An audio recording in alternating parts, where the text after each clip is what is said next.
Hello. A U.S. strike in Baghdad on Wednesday took out a high-ranking member of a militia group that has been behind recent assaults on U.S. forces, the Pentagon announced, following President Biden's vow to keep up the retaliation against Shiite militias. The Pentagon identified the target as a leader of Kata'ib Hezbollah, the group that carried out the drone attack in Jordan last month that killed 3 U.S. service members and wounded over 40 others. A U.S. official said the strike was a precise hit on the militia leader, who had been under surveillance by U.S. intelligence for a while. Another official said the U.S. would not hesitate to strike other Shiite militia leaders and commanders. Videos from the site showed a destroyed vehicle in an eastern Baghdad neighborhood, and a fire nearby.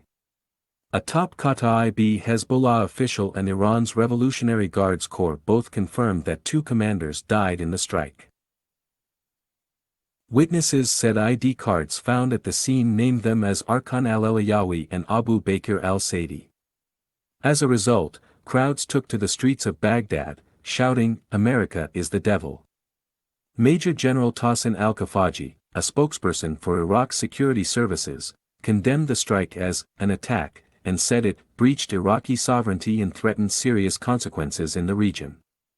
The strike on Wednesday followed 3 calm days in the Mideast, after U.S. attacks on Friday and Saturday that started what Mr. Biden and his advisors said would be a lasting response.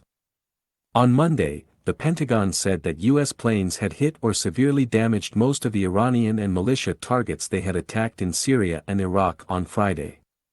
Major General Patrick S. Ryder, the Pentagon spokesperson, said that more than 80 of some 85 targets in Syria and Iraq had been hit or made useless.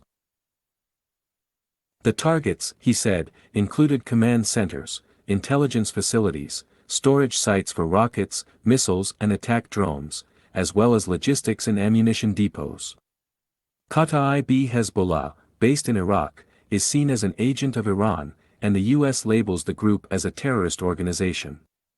U.S. officials hold Iran and its allied militias responsible for the frequent rocket and drone attacks on U.S. forces in Iraq and Syria since the war between Hamas and Israel started on October 7. The Biden administration has tried to balance its airstrikes to deter such groups while avoiding a bigger war. But when a drone attack struck a remote base in Jordan on January 28, killing 3 U.S. service members, administration officials said that a red line had been crossed, and Mr. Biden pledged a sustained response. After that attack, Kata'ib Hezbollah said it would stop attacking U.S. forces, at the request of the governments of Iraq and Iran, showing Iran's unwillingness to directly face the U.S. But other groups involved in such attacks have not made the same promises.